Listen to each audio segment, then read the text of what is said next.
Va-t-on enfin à l'Olympique de Marseille trouver une lumière au bout du tunnel? Les tensions vont-ils se calmer? Va-t-on enfin retrouver de la stabilité? Je vais donner mon avis personnel avant de vous parler du sujet de la vidéo. De la stabilité, je ne dirais pas qu'on n'en aura jamais, mais ça prendra énormément de temps pour réussir à avoir de la stabilité dans le club et faire nettement grandir le club. Parce que le club a encore besoin de gravir des échelons, a encore besoin de gravir des objectifs pour grandir totalement. L'OM est en nette progression, mais a encore besoin de beaucoup de temps pour grandir. Pourquoi je dis va-t-on voir enfin de la lumière du tunnel? Parce qu'en ce moment, les bonnes nouvelles s'enchaînent du côté de l'Olympique de Marseille, malgré la défaite 4-0 face au Paris Saint-Germain. Première chose, c'est les groupes de supporters qui ont eu une réunion, pas avec Pablo Longoria, mais avec la préfète des Bouches-du-Rhône. Je vous l'ai mis l'information sur Instagram et dans l'onglet communauté. Il y a eu une nouvelle réunion là en milieu de semaine, il y a 2 jours, je crois, il y a 48 heures, entre la préfète des Bouches-du-Rhône et les groupes de supporters. Donc tout s'est très bien passé, il n'y a pas eu de tension, tout s'est extrêmement bien passé, il y a eu une bonne relation, tout le monde a dit ce qu'il voulait dire, selon les dires de la préfète. Et le membre du groupe de supporters, je ne sais plus comment il s'appelle, Rachid, je sais pas quoi, Zeroual, je crois, quelque chose comme ça, qui était fort tendu après la réunion avec Pablo Longoria, qui disait que ses propos étaient incohérents, qui disait n'importe quoi quand Pablo Longoria a fait sa conférence de presse où il a annoncé qu'il allait rester à l'Olympique de Marseille. Pablo Longoria avait aussi annoncé qu'il allait porter plainte. Le membre du groupe des supporters a fait de même, a dit qu'il allait faire de même, donc c'était fortement tendu.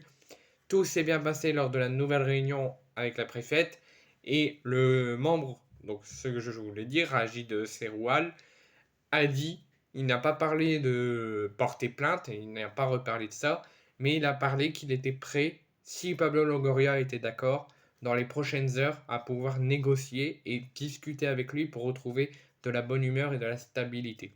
Donc déjà, c'est un pas de fait vers l'alcalmie et la tension qui commencerait tout doucement à s'arrêter. Et ensuite, l'autre bonne nouvelle, c'est enfin, l'OM s'est activé à trouver un coach. Il y avait plusieurs noms qui sont sortis, ceux que je vous ai annoncés, donc 2 que je vous ai fait en vidéo. Il y avait aussi un potentiel retour d'Igor Tudor à l'OM. La direction en a pensé à renégocier avec Igor Tudor. Ils se sont téléphonés, mais Igor Tudor ne voulait pas revenir à l'OM. Il préférait attendre encore, prendre encore du recul et attendre avant de retrouver un banc. De même que Christophe Galtier, qui en a fait de même, qui a négocié longuement avec l'OM et qui a préféré ne pas venir à l'OM, de décliner l'offre de l'OM, parce que l'OM avait fait une offre de contrat à Christophe Galtier, il y a eu des négociations en secret, mais Christophe Galtier a préféré de décliner l'offre et d'attendre encore un petit peu avant de retrouver un banc de touche dans le football. Donc plusieurs noms sont sortis, même Zinedine Zidane, notamment avec une publication Instagram où il y avait un petit peu comme le ciel de Marseille, il y a un aéroport avec sa valise où il disait Let's go. Juste avant, on avait entendu que l'OM s'activait fortement à trouver le plus vite possible un coach qui pourrait être déjà sur le banc face à Monaco ce week-end. Donc on pensait que ça aurait pu être Zidane. Finalement, il ne viendra pas. Zidane était tout simplement parti à Miami. Et finalement, ça sera l'ancien entraîneur de Naples, Gennaro Gattuso, qui s'est engagé officiellement à l'heure où je vous parle pour 1 an plus 1 en option si tout se passe bien durant la première année. Donc dans la grande globalité, il a signé pour un contrat de 2 ans à l'Olympique de Marseille. Il est arrivé ce matin vers la début d'après-midi à Marignane pour rejoindre la commanderie pour discuter et signer le contrat avec la direction. Et après, il devrait normalement, si tout se passe bien, diriger son premier entraînement et prendre la connaissance des joueurs et discuter avec eux dès aujourd'hui. Il, il devrait également être présenté demain à la presse. Donc je vais vous en parler après. Donc quelques jours après les tumultes, les grosses tensions au sein du club, dans une crise sportive mais aussi institutionnelle, Également avec la démission de Marcelinho et la défaite ce week-end, le week-end dernier 4-0 contre le PSG, l'OM pourrait entrevoir un ouf de soulagement et un ouf de lumière, un bout de lumière au bout du tunnel, avec déjà ce que je vous ai dit pour les supporters, mais aussi avec la nomination d'un nouveau coach, le choix de Gennaro Gattuso. Donc tout d'abord, le choix de Christophe Galtier. Plusieurs noms ont sorti, mais celle qui est revenue le plus souvent, c'était Christophe Galtier. Même des journalistes et des journaux pas fiables et des journaux très fiables. Foot Mercato, RMC Sport, qui parlaient beaucoup de Christophe Galtier, comme quoi il pourrait être le prochain coach de l'OM, qui se serait en négociation, mais qui hésiterait par rapport à l'accueil des supporters, que eux deux ils étaient d'accord pour venir, mais ils ne savaient pas comment les supporters allaient réagir. Finalement, l'OM a tout de même fait une offre à Christophe Galtier qui a préféré rompre les négociations et décliner l'offre de l'OM malgré de longues semaines, de longs mois où ce nom est sorti. Il ne retrouvera pas un banc tout de suite. Il préfère attendre encore un petit peu et prendre du recul. Il ne signera pas l'OM. Donc l'OM a continué à chercher un nouveau coach. Comme ça n'a pas marché avec Igor Tudor qui a décliné l'offre, Galtier a décliné l'offre. Il y a un entraîneur qui voulait absolument venir à l'OM mais qui ne viendra pas. Et du coup, Longoria s'est tourné vers le choix de Gennaro Gattuso, l'ancien entraîneur du Napoli, qui est arrivé officiellement à Marignane aujourd'hui pour aller à la commanderie, faire une petite réunion et discuter avec la direction et signer le contrat. Il devrait arriver, donc il devrait diriger sa première entraînement ce soir. Il devrait arriver à la commanderie avec 5 membres du staff, un adjoint, un entraîneur adjoint, deux préparateurs physiques, un analyste vidéo et un entraîneur gardien. Son adjoint, il se nomme Ludovic Riccio. Ses deux préparateurs physiques, Dino Tandrini et Bruno Dominici. L'analyste vidéo, San Germani, donc c'est que des Italiens, 5 membres du staff italien. Et l'entraîneur des gardiens, lui, il viendra avec Roberto Perron.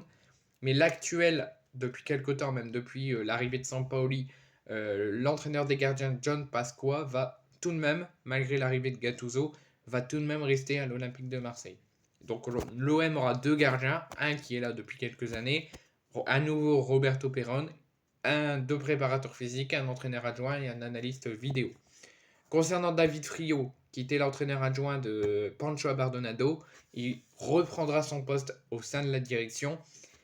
Mais Pancho Abardonado, lui, il me dit que du bien de son moment en tant qu'entraîneur principal, en tant qu'entraîneur intérimaire, qu'il dit que même s'il n'est plus entraîneur intérimaire, qu'il n'est plus entraîneur officiel de l'OM, il sera toujours à la disposition du coach, que ce soit en pro, en réserve, ou où que ce soit, il se tient prêt, même au centre de formation.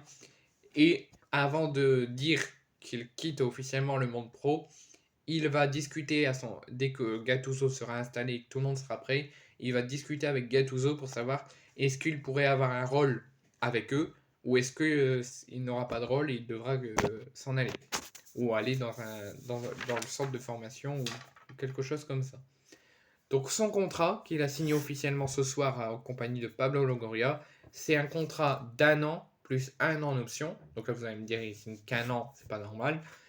Oui, c'est pas normal que ça soit si court, mais il va signer un contrat de 1 an plus 1 an en option.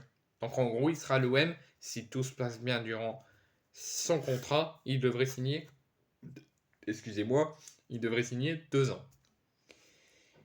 Et comme je vous l'ai dit, il devrait diriger dès aujourd'hui son premier entraînement et prendre la connaissance des joueurs et commencer à mettre son jeu en place.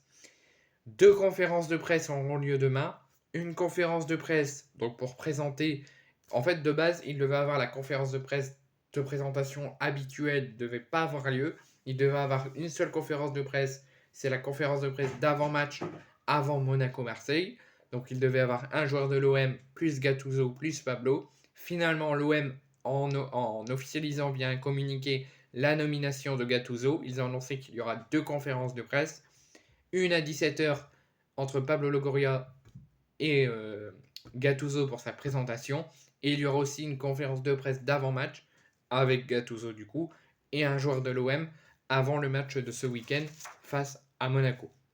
Donc en tout cas, moi je dis tout simplement bienvenue à lui.